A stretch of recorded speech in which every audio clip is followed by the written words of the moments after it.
Hello जी, क्या हाल चाल? सब बढ़िया। मैं शशांक शर्मा आपका स्वागत करता हूं स्कोर हाई की फिजिक्स चैनल में।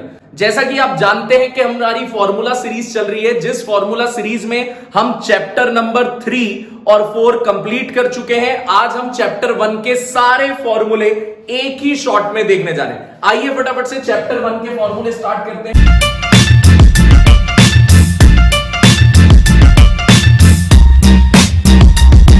12th क्लास के चैप्टर 1 इलेक्ट्रोस्टैटिक यूनिट है, electric charges and field chapter है। फटाफट से सारे फॉर्मूले देख लेते हैं। सबसे पहला फॉर्मूला होता है क्वांटाइजेशन ऑफ चार्ज, जिसमें Q चार्ज होता है, N नंबर ऑफ इलेक्ट्रॉन्स होते हैं, E इलेक्ट्रॉनिक चार्ज होता है, मतलब इलेक्ट्रॉन पे चार्ज होता है। दूसरा फॉर्मूला, अगर दो चार्जेस हैं उनके बीच की दूरी r है तो फोर्स का जनरल फॉर्मूला लगता है Q1 Q2 अपॉन r स्क्वायर। अगर ये दोनों चार्जेस वैक्यूम में रखे हुए हैं तो फोर्स का formula 1 upon 4 pi epsilon not Q1 Q2 अपॉन r स्क्वायर, k की जगह 1 अपॉन 4 पाई एप्सिलॉन। अगर किसी और मीडियम में रखे हुए हैं तो फोर्स का formula 1 upon 4 pi epsilon not की जगह एप्सिलॉन Q1 Q2 अपॉन r स्क्वायर। इसे और सिंप्लीफाई करके आप लिख सकते हैं 1 upon 4 pi epsilon not k Q1 Q2 अपॉन r स्क्वायर। k होता है डाइलेक्ट्रिक कांस्टेंट। डाइलेक्ट्रिक कांस्टेंट होता है अपने पास force vacuum upon force medium. इस रेशियो को बोलते हैं डाइलेक्ट्रिक कांस्टेंट।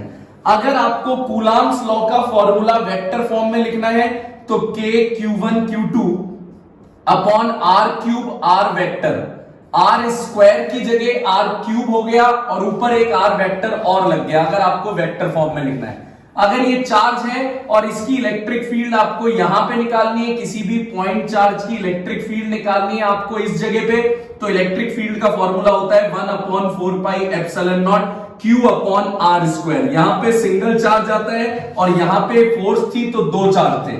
अगर आप जनरल फॉर्मूला देख रहे हो तो k पुट करोगे, वैक्यूम में देख रहे हो तो 1 अपॉन 4 पाई एप्सिलॉन नॉट होगा, मीडियम में देख रहे हो तो 1 upon 4 pi epsilon not k होगा। अगर इसी फॉर्मूले को वेक्टर फॉर्म में लिखना चाहते हो तो फिर से वही काम करना है, r स्क्वायर की जगह r क्यूब और ऊपर आ जाएगा r वेक्टर। ये इलेक्ट्रिक फील्ड का फॉर्मूला हो गया। सुपरपोजिशन प्रिंसिपल की बात करें तो किसी पे भी अगर नेट फोर्स निकालनी है, अगर Q0 चार्ज पे नेट फोर्स निकालनी है Q1 Q2 Q3 Q4 इन सभी चार्जेस की वजह से, तो आप लिख दो F01 plus F02 plus F03 plus dash dash dash F0n। 0 का मतलब जिस पे फोर्स लग रही है और 1 का मतलब 1 लगा रहा है, 2 का मतलब 2 लगा रहा है, 3 का मतलब 3। तो जितने भी चार्जेस फोर्स लगा रहे हैं 0 पे, उन सबका वेक्टर सम कर दीजिए। जल्दी से चलते हैं आगे की तरफ। अब बात कर लेते हैं हम डाइपोल की। डाइपोल एक ऐसा सिस्टम है जिसमें दो चार्जेस हैं, एक प्लस और एक माइनस, दोनों के बीच की दूरी होती है 2a। तो डाइपोल मूवमेंट का फॉर्मूला होता है Q2a। डाइपोल मूवमेंट का फॉर्मूला होता है Q2a। अगर किसी इलेक्ट्रिक फील्ड में आपने डाइपोल को रख दिया तो डाइपोल पे टॉर्क कितना लगेगा जिसकी वजह से वो घूमता है, तो टॉर्क का फॉर्मूला होता है Pe sin थीटा। थीटा जितने एंगल पे डाइपोल को आपने रखा है, P है डाइपोल मूवमेंट और E है इलेक्ट्रिक फील्ड। आई होप ये 8 फॉर्मूले आपको दिमाग में आ गए होंगे। पहला क्वांटाइजेशन है, दूसरा दो चार्जेस के बीच की फोर्स है, जनरल फॉर्मूला वैक्यूम में मीडियम में, तीसरा डाइलेक्ट्रिक कांस्टेंट का फॉर्मूला, चौथा फोर्स का फॉर्मूला, पांचवा इलेक्ट्रिक फील्ड का फॉर्मूला आपके पास आ गया। वेक्टर फॉर्म था, इलेक्ट्रिक फील्ड वेक्टर फॉर्म में आ गई। सुपरपोजिशन प्रिंसिपल आ गया, डाइपोल आ गया, टॉर्क आ गया किसी भी डाइपोल पे। टॉर्क मैक्सिमम होता है 90 डिग्री पे और मिनिमम होता है 0 डिग्री पे। ध्यान रखिएगा एंगल के ऊपर। जल्दी से चलते हैं अगले कंसेप्ट पे। ये फॉर्मूले आपको आ गए। अब आगे चलते हैं फॉर्मूला नंबर 9 यानी पोटेंशियल एनर्जी या फिर वर्क डन। जब भी किसी डाइपोल को रखते हैं हम इलेक्ट्रिक फील्ड में तो वो गोल गोल घूमने लगता है। देखिए जरा इस कंसेप्ट को भी देखिए, ये इलेक्ट्रिक फील्ड है और इसमें आपने डाइपोल रख दिया। जब आप डाइपोल को रखते हो इसमें, पहले आपने एंगल रखा था θ1, पहले एंगल था θ1 और फिर वो रोटेट होके डाइपोल ऐसे घूम गया, मतलब ऐसे से ऐसे आ गया और अब एंगल बन गया है θ2। तो वर्क कितना किया डाइपोल ने या फिर पोटेंशियल एनर्जी कितनी है, तो फॉर्मूला होता है -Pe cos θ2 minus cos θ1। Minus PE cos theta 2 minus cos theta 1। Potential energy maximum होती है 180 डिग्री पर और मिनिमम होती है 0 डिग्री पर। ध्यान रखिएगा इस फॉर्मूले को और इन बातों को भी। अगर कभी बोला जाए कि डाइपोल स्टेबल इक्विलिब्रियम में कब होगा, तो थीटा 0 डिग्री पर वो स्टेबल होता है, और डाइपोल अनस्टेबल कब होगा, तो थीटा 180 डिग्री पर अनस्टेबल होता है। ये बातें याद रखने की होती है क्योंकि बहुत ज्यादा काम आती है आपको क्वेश्चन सॉल्व करवाने में। आगे चलते हैं जल्दी से, अगले कंसेप्ट की तरफ मूव ऑन करते हैं। अगला कंसेप्ट हम फ्लक्स समझते हैं। इलेक्ट्रिक फ्लक्स का फॉर्मूला होता है Q अपॉन एप्सिलॉन नॉट, मतलब charge upon epsilon not. Electric flux का एक और फॉर्मूला आप रिकॉल कर सकते हैं गॉस थ्योरम से पहले जो था E S cos theta. Flux का फॉर्मूला होता है E S cos थीटा। ध्यान से देखिएगा। अगला कंसेप्ट आपके पास 12th फॉर्मूला जो आता है वो समझ लीजिए कि अगर बात की जा रही है गॉस थ्योरम की, तो गॉस थ्योरम का फॉर्मूला इस तरीके से प्लेस करना होता है E dot ds is equals to Q upon epsilon naught. इसके बाद अगर बात की जा रही है लीनियर चार्ज है, और लीनियर चार्ज की इलेक्ट्रिक फील्ड आपको इस जगह निकालनी है r दूरी पर, तो फॉर्मूला होता है lambda upon 2 pi epsilon not r। Lambda होता है linear charge density, linear charge density. तो आपके पास कुल मिला के 3 चार्जेस की डेंसिटी होती है, लैम्डा सिग्मा रो। ये लीनियर होती है, ये सरफेस होती है, ये वॉल्यूम होती है। तो इसका फॉर्मूला है चार्ज अपॉन लेंथ, और इसका फॉर्मूला है चार्ज अपॉन एरिया, और इसका फॉर्मूला है चार्ज अपॉन वॉल्यूम। तो ये अपने पास 3 चार्ज डेंसिटीज होती है, और ये लीनियर चार्ज की आपने इलेक्ट्रिक फील्ड निकाल ली। इसके बाद आगे चलते हैं, एक बार देख लीजिए, रिकॉल कर लीजिए। इसमें तो बहुत कम फॉर्मूले आए हैं इस पेज पे। पहला फॉर्मूला है पोटेंशियल एनर्जी का। अगर आप डाइपोल को घुमा रहे हैं तो ये पोटेंशियल एनर्जी मैक्सिमम होगी 180 पे, मिनिमम होगी 0 पे। स्टेबल होगा 0 पे, अनस्टेबल होगा 180 पे। फ्लक्स का formula Q by epsilon naught. Flux का formula E S cos theta भी होता है। E dot ds Q by epsilon naught Gauss theorem है।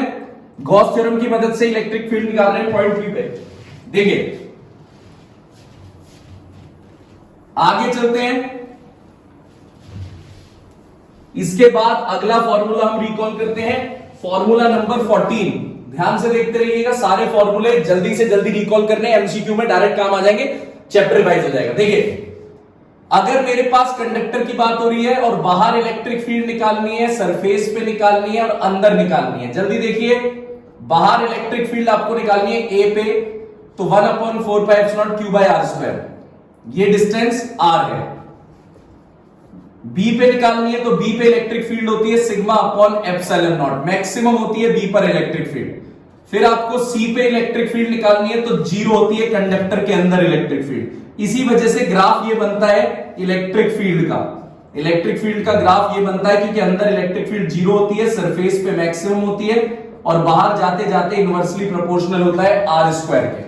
फॉर्मूला नंबर 15 में चलते हैं। अगर आपके पास डाइलेक्ट्रिक दे दिया जाए और आपको A, B और C 3 जगह इलेक्ट्रिक फील्ड निकालनी है, तो A पे सेम इलेक्ट्रिक फील्ड होगी Q by r square, B पे इलेक्ट्रिक फील्ड सेम होगी maximum sigma upon epsilon naught, लेकिन C पे जो इलेक्ट्रिक फील्ड होगी वो आपके पास QR अपॉन r क्यूब हो जाएगी। यहां पे R के डायरेक्टली प्रोपोर्शनल प्लेस करना पड़ेगा। R के डायरेक्टली प्रोपोर्शनल होती है अंदर इलेक्ट्रिक फील्ड, जिसकी वजह से फॉर्मूला ये चलता है हमारे पास इलेक्ट्रिक फील्ड और R का ये फॉर्मूला चलता है। आगे चलते हैं, अगला कंसेप्ट आपके पास आता है, अगर थिन शीट दे दी जाए, थिन शीट, तो थिन शीट की इलेक्ट्रिक फील्ड क्या होती है? थिन शीट की इलेक्ट्रिक फील्ड होती है sigma upon 2 epsilon not. Sigma बता दिया सरफेस चार्ज डेंसिटी। अगर थिक शीट दे दी जाए तो थिक शीट की इलेक्ट्रिक फील्ड अपने पास क्या होती है, उसे ध्यान से देखिएगा। थिक शीट की इलेक्ट्रिक फील्ड होती है सिग्मा अपॉन एप्सिलॉन नॉट। अंतर बस इतना सा है, यहां 2 एप्सिलॉन नॉट था, यहां सिंगल एप्सिलॉन नॉट है, ये फॉर्मूला। अगर आपको डाइपोल की इलेक्ट्रिक फील्ड निकालनी है एक्सियल लाइन पे, एक्सियल पे, ये डाइपोल है और आपको इस जगह इलेक्ट्रिक फील्ड निकालनी है यहां पे, सेंटर से यहां तक की दूरी है r, डाइपोल की लेंथ है 2a, तो एक्सियल पे फॉर्मूला होता है 2pr upon r square minus a square का होल स्क्वायर। ये एक्सियल का फॉर्मूला होता है पॉइंट P पर जिसकी दूरी है r, ये एक्सियल की इलेक्ट्रिक फील्ड होती है। चलिए अब चलते हैं इक्वेटोरियल पे। अगर हमारे पास इक्वेटोरियल पॉइंट पर इलेक्ट्रिक फील्ड निकालनी है तो क्या आंसर आएगा उसे समझ लेते हैं, ध्यान से देखिएगा। इक्वेटोरियल पे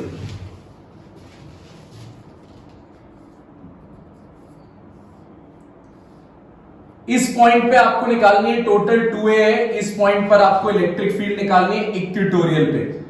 तो इक्वेटोरियल पे क्या आंसर आएगा उसे भी आप देख लीजिए, P upon r square plus a square की पावर 3/2 आंसर अपने पास आएगा यहां पे, ठीक है। तो आपने एक्सियल भी देख लिया, इक्वेटोरियल भी देख लिया, तो आपने सारे फॉर्मूले चैप्टर 1 के रिकॉल कर लिए। जल्दी जल्दी से सारे फॉर्मूले लिख के देख लीजिए, आपको याद हुए नहीं याद हुए, और एमसीक्यू सीरीज का वेट कीजिए, बहुत जल्दी आने वाली है। अब आपने चैप्टर 1 कंप्लीट कर लिया, चैप्टर 3 कर लिया, चैप्टर 4 कर लिया कंप्लीट मेरे साथ फॉर्मूले शॉर्ट्स में।